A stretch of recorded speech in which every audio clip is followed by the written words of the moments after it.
Look, I'm going to share with you two things that few people know.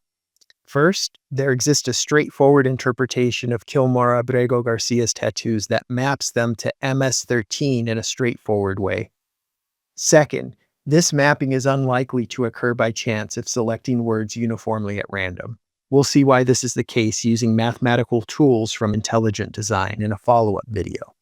You may wonder why I'm making a video like this. In apologetics in life, we have to weigh testimony and evidence.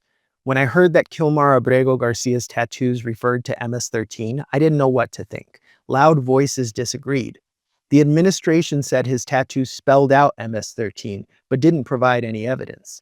Vaguely interpreting someone's tattoos in a negative light is easy, but this was different. They were making a highly specific claim, giving an exact interpretation, one that could be tested. I wanted to know if the president's claim withstood scrutiny. My goal isn't to get political. My interest lies in how evidence is used and misused by those in power and the media. As Christians, we shouldn't take claims made by this administration or any other at face value. We need to examine them to see if they're reasonable and track with reality. This is my attempt to examine a particular claim about Kilmar Abrego Garcia using the tools of my trade. Kilmar Abrego Garcia is in the news again, having been recently released from federal custody. His detention was based in part on the administration's belief that he's affiliated with the MS-13 gang. They've pointed to his hand tattoos as evidence for this claim. Many thought it was curious that Abrego Garcia's wife made it a point to cover up his hand tattoos when she posted pictures of him on social media, as if his tattoos were something to hide. This culminated in the president himself holding up a photo in the Oval Office of Abrego Garcia's tattoos and how they purportedly mapped to the letters and numbers of MS-13. The media was quick to dismiss the president's claim, marshaling experts like Thomas Ward of USC, who assured us that these were definitely not MS-13 tattoos. The press was as certain as their chosen experts. The picture had the letters M and S and the numbers 1 and 3 superimposed onto Abrego Garcia's knuckles, with words below the symbols naming them in English.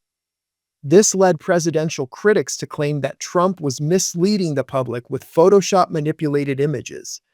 They refused the more obvious and more charitable interpretation that he was labeling the image to demonstrate how the symbols were mapped. For example, Linda Higgins mocked the president and wrote, "Have someone teach you about Photoshop. This is an excellent example of altering a photo, in this case to make your illegal actions look good." Others, however, defended the president. Online netizens began trying to interpret the symbols. They posited that the tattoos originally contained the numbers 1 and 3, but were covered up by the cross and skull. Is this a plausible theory? A 1 being the basis for a cross makes sense, but what about a 3 being hidden by the skull?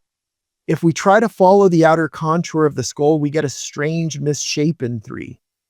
If we try to put the 3 where it would be at the proper scale for the 1, it doesn't seem to line up with the outline. So I find this theory unpersuasive. Mainstream media outlets continue to amplify claims that either the symbols were definitively not gang-related or were so open to interpretation that one could never be certain whether they actually mapped to MS-13. Now, the problem with the media's coverage and the online theories was that they were viewing the tattoos through an English lens. Abrego Garcia is a Salvadorian national. He was raised in a Spanish-speaking country. If his tattoos represent Spanish words, a clear picture snaps into focus. The first symbol is a marijuana leaf, which is the same word in Spanish, marihuana. The smile, that's sonrisa. The cross is the symbol of Jesus Christ, Jesucristo in Spanish. Of course, one could object and say that the cross is a cruz, the Spanish word for cross. In that case, the tattoos would not map to MS-13. However, the claim is not that all interpretations map to MS-13, but that there exists a straightforward interpretation that does map to MS-13. Jesucristo being represented by a cross is a straightforward, reasonable interpretation, even if other interpretations are possible. Lastly, the skull is a calavera. This is one possible interpretation of the symbols among many. I haven't tried to interpret the symbols as much as I've tried to just list them. These drawings are arguably among the easiest ways of representing these four words. For example, if you wanted to represent marijuana, you draw a marijuana leaf. If you wanted to represent sonrisa, you draw a sonrisa, a smile. If you wanted to represent Jesus, Jesus, drawing a cross is one of the most straightforward ways to do it.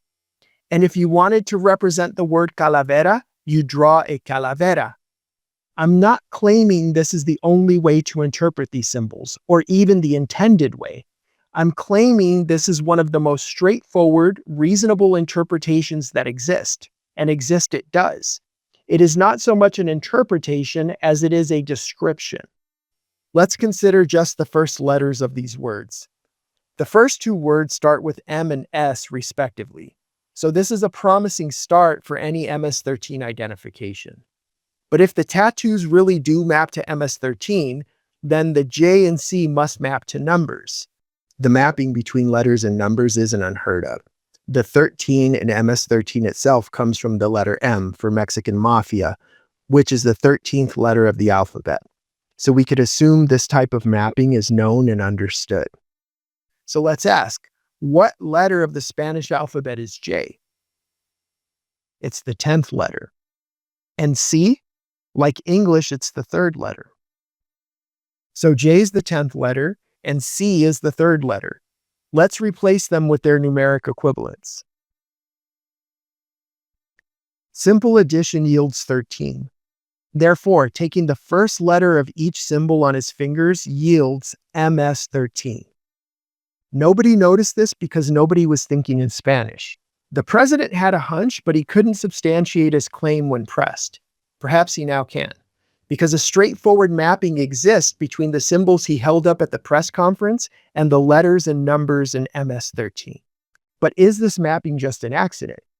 If these symbols were just things he liked, why are they arranged in this specific order, where they can be read from left to right, by someone else, as if you were holding your fist out for your knuckles to be read by them?